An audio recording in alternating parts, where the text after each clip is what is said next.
বিভিন্ন প্রতিষ্ঠানের প্রতিষ্ঠাতা রেদওয়ান আহমেদ সাহেবের সুযোগ্য সন্তান সুলতান মহিন আহমেদ রবিন সাহেব মঞ্চে আমাদের ছোট্ট বড় ভাই এবং আমার বড় ভাইয়েরা, আমার মা বোনেরা, আমার সালাম গ্রহণ করবেন। আসসালামু আলাইকুম।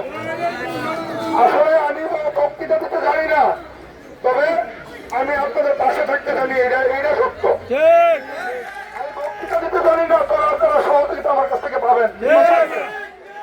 আমি আপনাদের কাছে একটি অনুরোধ করবো, নেতা ডক্টর রেদওয়ান আহমেদ সাহেবের এটি বলার বাকি রাখে না, আমরা কারোকে মেনশন করে কোনো কথা বলতে চাই না। আমার নেতা ডক্টর রেদওয়ান আহমেদ ওই শিক্ষা আমাদেরকে দেয় নাই। আমাদেরকে বলেছে 2001 সালে যখন ওর সাথে আমরা চপের সঙ্গে ছিলাম, তোদের হাতে আমি অস্ত্র তুলে দিতে পারি, কিন্তু দেয় নেই কেন জানো? কারণ তোরও কোনো না কোনো মায়ের ছেলে, হাতে যদি আমি অস্ত্র তুলে দেই তোরা আজীবন জেলখানায় থাকবি। আমি তোরা আমার সন্তানের মতন, তোরা আমার সন্তানের স্নেহ মায়া পাতি, তোদেরকে আমি অস্ত্র না কলম হাতে দিয়ে দিলাম।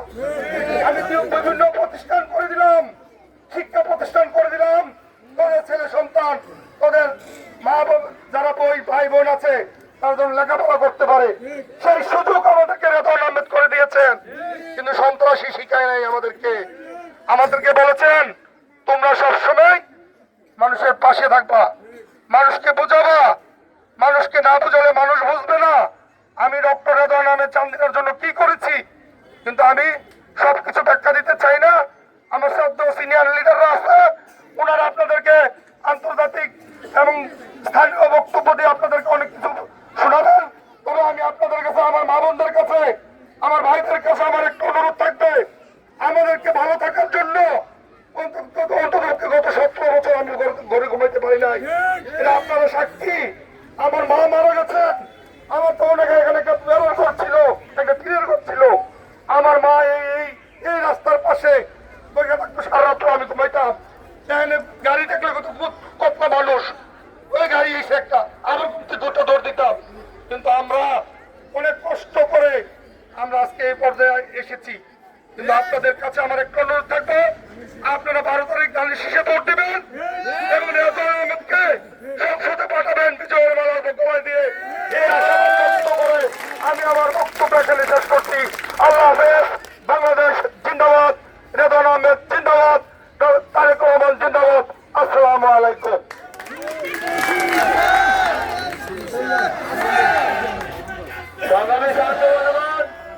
এই পর্যায়ে বক্তব্য আছেন চান্দিনা পৌরসভা বিএনপি নেতা, আপনাদের এলাকার কৃতি সন্তান জনাব হাজী মোহাম্মদ শাহ আলম। জনাব হাজী মোহাম্মদ শাহ আলম।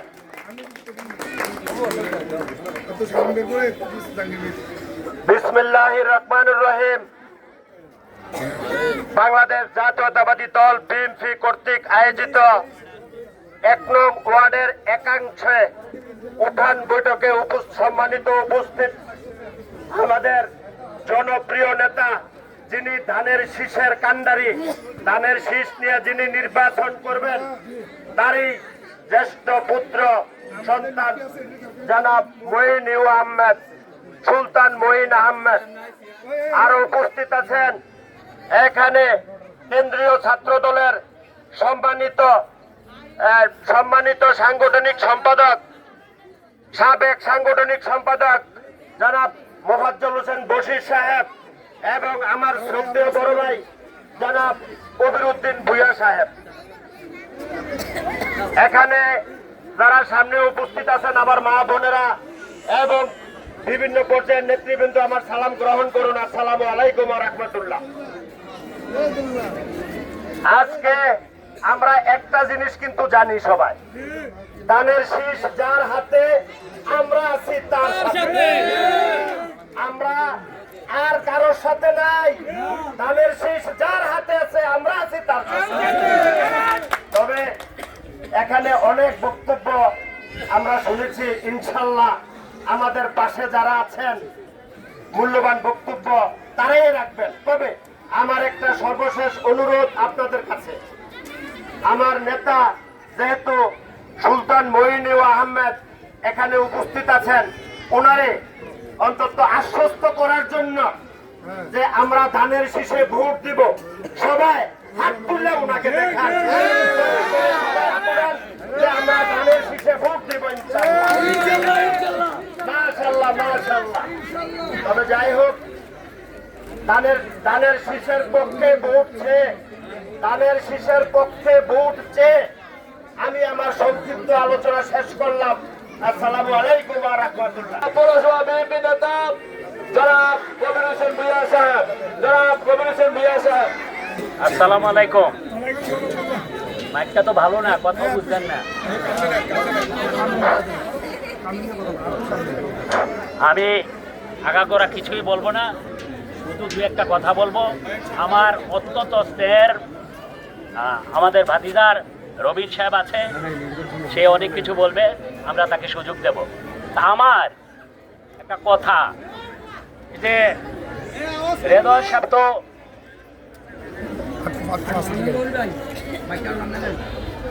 প্রিয় মা ভাই বোন ও বোনেরা, 2008 সালে যে প্রথম বাংলাদেশে নির্বাচন হলো, সেই নির্বাচনটা ছিল একটা পাতানো নির্বাচন, দেশীয় এবং আন্তর্জাতিক ষড়যন্ত্রের নির্বাচন। ওই নির্বাচনে 270 সিট দিয়ে যায় আওয়ামী লীগ, আর 30 সিট দেয় বিএনপিকে। তারপরে 2014 সালের নির্বাচন আপনারা দেখছেন, 2018 সালের নির্বাচন দেখছেন, 2024 সালের নির্বাচন দেখছেন। এই নির্বাচনগুলো কি নির্বাচন ছিল? এই নির্বাচনে কি কোনো দল অংশগ্রহণ করেছিল?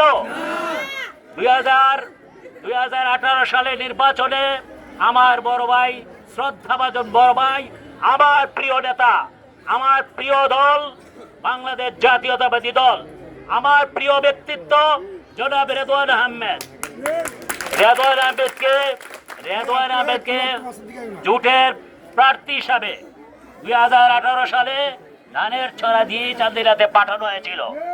কিন্তু যারা বিএনপি করে বলে বিএনপি তাদের কাছে 17 বছর ছিল, কিন্তু সেদিন তাদের ভাগ্য নাই আমার ভাইয়ের পক্ষে কথা বলার। রেদওয়ান সাহেব কেমন মানুষ? রেদওয়ান সাহেব যোগ্য কিনা লেখাপড়া জানিনি। রেদওয়ান সাহেব লেখাপড়া জানে? রেদওয়ান সাহেব তো লেখাপড়া করছে, আমি জানি। ঢাকা ইউনিভার্সিটি থেকে LLB অনার্স প্লাস মাস্টার্স, ব্যক্তিগত জীবনে উনি একজন ডক্টরেট ডিগ্রিধারী।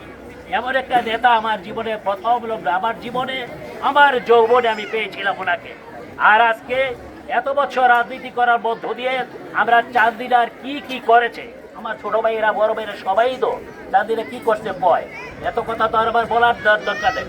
আগামী দিনের রাজনীতিতে আমাদের যদি কিছু করতে হয়, এই যে বিগত দিনগুলোতে বৃদ্ধ চলেই গেছে, 5 বছর বয়সী একজন যুবক রেদওয়ান সাহেবের হাঁটা চলা কথাবার্তা দয়ান ধারণা কি একজন বৃদ্ধ বয়সের মতো মনে হয়? সে কি আমাদের জন্য কিছু করতে পারবে? আপনারা যদি মনে করেন ভোট আমি চাবো।